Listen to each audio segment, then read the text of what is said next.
ನಮಸ್ಕಾರ, ದೈವ ಮಾಹಿತಿ ಚಾನಲ್ಗೆ ಸ್ವಾಗತ. ಇವತ್ತಿನ ಈ ವಿಡಿಯೋದಲ್ಲಿ ದರಿದ್ರ ಮಹಿಳೆಯರ ಲಕ್ಷಣಗಳು ಯಾವುವು ಎನ್ನೋ ಮಾಹಿತಿಯನ್ನು ನಾನು ಇವತ್ತು ನಿಮಗೆ ತಿಳಿಸ್ಕೊಡ್ತಾ ಇದ್ದೇನೆ. ಮಹಿಳೆಯರ ಈ ಲಕ್ಷಣಗಳಿಂದ ಮನೆಯಲ್ಲಿ ದಾರಿದ್ರ್ಯ ಉಂಟಾಗುತ್ತೆ. ಹಾಗೆ ಮಹಿಳೆಯರನ್ನ ಮನೆಯ ಮಹಾಲಕ್ಷ್ಮಿ ಎಂದು ಕರೀತಾರೆ. ಹಾಗೆ ಮನೆಯನ್ನು ಸ್ವರ್ಗ ಮಾಡುವ ಶಕ್ತಿ ಆಕೆಗಿದೆ. ಮಹಿಳೆಯಿಂದ ಮನೆಯಲ್ಲಿ ಸುಖ ಶಾಂತಿ ನೆಲೆಸುತ್ತೆ. ಹಾಗೆ ಮಹಿಳೆ ಮಾಡುವ ಕೆಲ ತಪ್ಪುಗಳು ಸಹ ಮನೆಯನ್ನ ಹಾಳು ಮಾಡುತ್ತೆ. ಹಾಗಾದ್ರೆ ಕೆಲವು ಮಹಿಳೆಯರ ಕೆಟ್ಟ ಗುಣಲಕ್ಷಣಗಳನ್ನ ನೋಡೋಣ ಬನ್ನಿ. ಅದಕ್ಕೂ ಮೊದಲು ನೀವು ನೆಮ್ಮದಿಯ ಜೀವನ ಬಯಸೋದಾದ್ರೆ ಶ್ರೀ ಲಕ್ಷ್ಮೀನಾರಾಯಣರ ಆಶೀರ್ವಾದವು ನಿಮ್ಮ ಮೇಲೆ ಸದಾ ಇರಬೇಕೆಂದು ನೀವು ಬಯಸಿದ್ರೆ ಓಂ ಶ್ರೀ ಲಕ್ಷ್ಮೀನಾರಾಯಣ ಎಂದು ಕಮೆಂಟ್ ಬಾಕ್ಸ್ ನಲ್ಲಿ ಟೈಪ್ ಮಾಡಿ.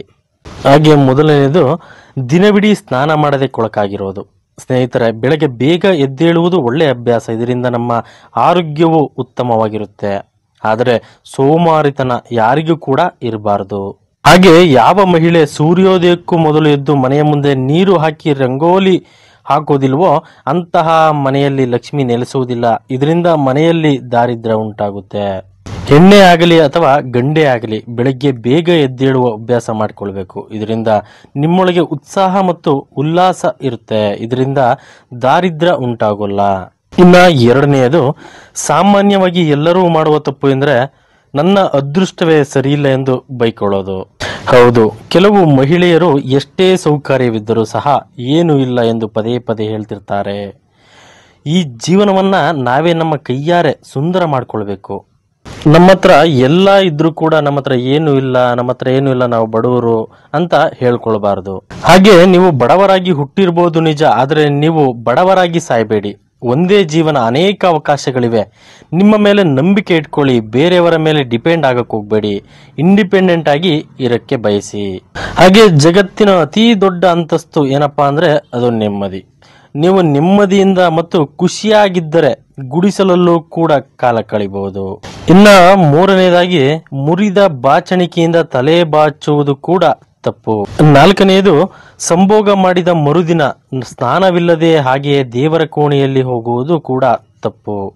ಐದನೆಯದು, ಮನೆಯಲ್ಲಿ ಯಾವಾಗಲೂ ಪಾತ್ರೆಯನ್ನ ಶಬ್ದ ಮಾಡುವುದು. 6, ಪತಿ ಬಲವಂತವಾಗಿ ಪತ್ನಿಯನ್ನ ಇಷ್ಟವಿಲ್ಲದಿದ್ದರೂ ಸಂಭೋಗಕ್ಕೆ ಒತ್ತಾಯ ಮಾಡುವುದು. 7, ಮಹಿಳೆಯರು ಮನೆಯ ಮುಂದೆ ಮೂತ್ರ ವಿಸರ್ಜನೆ ಮಾಡೋದು ತಪ್ಪು. ಕೆಲವೊಬ್ಬರು ಮಹಿಳೆಯರು ಹೀಗೆ ಮಾಡ್ತಾ ಇರ್ತಾರೆ. ಮನೆ ಮುಂದೆ ಮೂತ್ರ ವಿಸರ್ಜನೆಯನ್ನ ಮಾಡಬಾರ್ದು. 8, ಮನೆಯಲ್ಲಿ ಒಡೆದಿರುವ ಗಾಜಿನ ವಸ್ತುಗಳನ್ನ ಇಟ್ಟುಕೊಳ್ಬಾರದು. 9, ಸೂರ್ಯೋದಯ ಆದ ಮೇಲೂ ಕೂಡ ಇನ್ನೂ ಮಲಗಿರುವುದು. 10, ಬಾತ್ರೂಮ್ ಬಾಗಿಲನ್ನು ಯಾವಾಗಲೂ ತೆಗೆದಿಡುವುದು. 11, ಕತ್ತಲೆಯಲ್ಲಿ ಊಟ ಮಾಡುವುದು. ಮನೆಯ ಹೊಸ್ತಿಲಿನ ಮೇಲೆ ಕುಳಿತುಕೊಳ್ಳುವುದು ತಪ್ಪು. 12, ಮನೆಯ ಅಂಗಳದಲ್ಲಿ ಸ್ನಾನ ಮಾಡುವುದು ಅಥವಾ ರಂಗೋಲಿ ಹಾಕದಿರುವುದು. ರಾತ್ರಿ ಹೊತ್ತಲ್ಲಿ ಮನೆಯ ಕಸ ಗುಡಿಸಿ ಹೊರಗೆ ಹಾಕುವುದು. 13, ಮನೆಯಲ್ಲಿ ಯಾವಾಗಲೂ ಹಲ್ಲುಗಳಿಂದ ಉಗುರು ಕಚ್ಚುವುದು. 14, ಹರಿದಿರುವ ಬಟ್ಟೆಗಳನ್ನ ಧರಿಸುವುದು. 15, ಮಹಿಳೆಯರು ರೊಟ್ಟಿ ಸುಡುವ ಹಂಚನ್ನು ಉಲ್ಟಾ ಇಡುವುದು. 16, ಒಡೆದ ಕನ್ನಡಿಯಲ್ಲಿ ಮುಖ ನೋಡಿಕೊಳ್ಳುವುದು. ಸುಮ್ಮನೆ ಕಾರಣವಿಲ್ಲದೆ ನಗುವುದು. 17, ಮನೆಯಲ್ಲಿ ದೇವರ ಮುಂದೆ ದೀಪ ಹಚ್ಚದೆ ಹಾಗೆ ಇರುವುದು. 18, ಹೊತ್ತು ಮುಳುಗಿದ ಮೇಲೆ ಮನೆಯನ್ನ ಕತ್ತಲೆ ಬಿಡುವುದು. 19, ಮನೆಯನ್ನ ಸ್ವಚ್ಛವಾಗಿ ಇಟ್ಟುಕೊಳ್ಳದಿರುವುದು. ಹಾಗೆ ಹಬ್ಬ ಹರಿದಿನವನ್ನ ಆಚರಿಸದೆ ಇರುವುದು. 20, ಮನೆಯಲ್ಲಿ ಯಾವಾಗಲೂ ಕೆಟ್ಟ ಪದಗಳನ್ನ ಬಳಸುವುದು. 21, ಮನೆಯ ಮುಂದೆ ಚಪ್ಪಲಿಗಳನ್ನ ಉಲ್ಟಾ ಹಾಕಿ ಹಾಗೆ ಬಿಡುವುದು. 22, ಪ್ರತಿದಿನ ಮಾಂಸಾಹಾರಿ ಆಹಾರವನ್ನ ಸೇವಿಸುವುದು. 23, ಕಾಲ ಮೇಲೆ ಕಾಲು ಹಾಕಿ ಕುಳಿತು ಕಾಲು ಅಲುಗಾಡಿಸುವುದು. ಹಾಗೆ ಮಂಗಳವಾರ ಮತ್ತು ಶುಕ್ರವಾರ ಮನೆಯಲ್ಲಿ ಹೆಣ್ಣು ಮಕ್ಕಳು ಕಣ್ಣೀರು ಹಾಕುವುದು. 24, ಮೊಸರು, ಹುಣಸೆ ಹಣ್ಣು, ಉಪ್ಪನ್ನು ಮುಸ್ಸಂಜೆ ವೇಳೆ ಬೇರೆಯವರಿಗೆ ಕೊಡುವುದು. 25, ಮನೆಗೆ ಅತಿಥಿಗಳು ಬಂದರೆ ಬೇಸರ ಮಾಡಿಕೊಳ್ಳುವುದು, ಅವರಿಗೆ ಅಪಮಾನಿಸುವುದು. 26, ಗಳಿಸುವುದಕ್ಕಿಂತ ಹೆಚ್ಚು ಖರ್ಚು ಮಾಡುವುದು. 27, ಪ್ರತಿದಿನ ಮನೆಯಲ್ಲಿ ಕಾಲು ಕೆದರಿ ಜಗಳ ಮಾಡುವುದು. 28, ಮನೆಯ ಹಿರಿಯರನ್ನು ಗೌರವಿಸದಿರುವುದು, ಏಕವಚನದಲ್ಲಿ ಮಾತನಾಡುವುದು. 29, ಗಂಡ ಹೆಂಡತಿ ಸದಾ ಜಗಳವಾಡುತ್ತಿರುವುದು. 30, ಮನೆಯ ಹೆಂಗಸರು ಸದಾ ಬೆಂಕಿ ಹಚ್ಚುವ ಕೆಲಸ ಮಾಡುವುದು. ಹಾಗೆ ಮನೆಯ ಹೆಂಗಸರು ಸದಾ ಕೋಪದಲ್ಲಿ ಇರುವುದು. 31. ಮನೆಯ ಗಂಡಸರು ಕೆಲಸವಿಲ್ಲದೆ ಎಣ್ಣೆ ಹೊಡೆಯುತ್ತಾ ಕೂರುವುದು. 32. ಮನೆಯ ಹೆಂಗಸರು ಚಾಡಿ ಹೇಳುತ್ತಾ ಸದಾ ಹೊರಗಡೆ ಇರುವುದು. ಆದರೆ ಸದಾ ತನ್ನನ್ನೇ ತಾನು ಬೈದುಕೊಳ್ಳುವವರು, ಅಂತ ಮನೆಯಲ್ಲಿ ನೆಗೆಟಿವ್ ಎನರ್ಜಿ ಇರುತ್ತದೆ ಮತ್ತು ಆರ್ಥಿಕ ಸಮಸ್ಯೆ ಉಂಟಾಗುತ್ತೆ. ತಮ್ಮ ಬಗ್ಗೆ ಏನೇ ಆಗಲಿ ಒಳ್ಳೆಯ ಮಾತುಗಳನ್ನ ಆಡಿ ತನ್ನನ್ನು ತಾನೇ ಹೊಗಳಿಕೊಳ್ಳಿ, ಆಗ ನೋಡಿ ನೀವು ಬದಲಾವಣೆಯನ್ನ ಕಾಣ್ತೀರಾ. 33. ಮನೆಯನ್ನು ಸ್ವಚ್ಛವಾಗಿ ಇಟ್ಕೊಳ್ಬೇಕು. ನಮ್ಮ ಮನೆ ಎಷ್ಟು ಸ್ವಚ್ಛವಾಗಿರುತ್ತದೆಯೋ ಅಷ್ಟೇ ಉತ್ತಮ. ಇದರಿಂದ ಮನೆಯಲ್ಲಿ ಪಾಸಿಟಿವ್ ಎನರ್ಜಿ ಹೆಚ್ಚಾಗುತ್ತೆ. ಆದರೆ ಕೆಲವು ಮಹಿಳೆಯರು ಬೆಳಗ್ಗೆ ಎದ್ದ ತಕ್ಷಣ ಮನೆಯನ್ನ ಸ್ವಚ್ಛ ಮಾಡುವುದಿಲ್ಲ ಮತ್ತು ಮನೆಯನ್ನು ಸ್ವಚ್ಛವಾಗಿಯೂ ಸಹ ಇಡುವುದಿಲ್ಲ.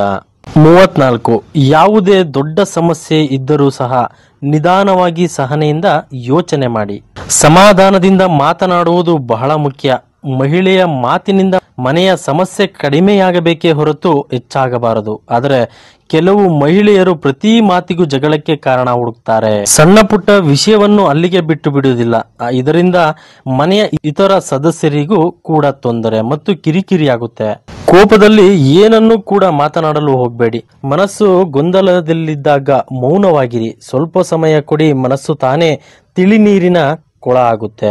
35. ಯಾವುದೇ ವಿಷಯವಾಗಲಿ ಅದರಲ್ಲಿ ಮಹಿಳೆ ಪ್ರತಿ ಮಾತಿಗೂ ಕಣ್ಣೀರು ಸುರಿಸುತ್ತಾರೆ ಎಂದರೆ ಅದು ಒಳ್ಳೆಯ ಲಕ್ಷಣವಲ್ಲ. ಅಳುವುದರಿಂದ ಸಮಸ್ಯೆ ಬಗೆಹರಿಯುವುದಿಲ್ಲ. ನಿಮ್ಮ ಸಮಸ್ಯೆಗಳನ್ನು ಯಾರೊಂದಿಗಾದರೂ ಹಂಚಿಕೊಂಡು ಸಮಾಧಾನವಾಗಿ ಬಗೆಹರಿಸಲು ಪ್ರಯತ್ನಿಸಿ. 36.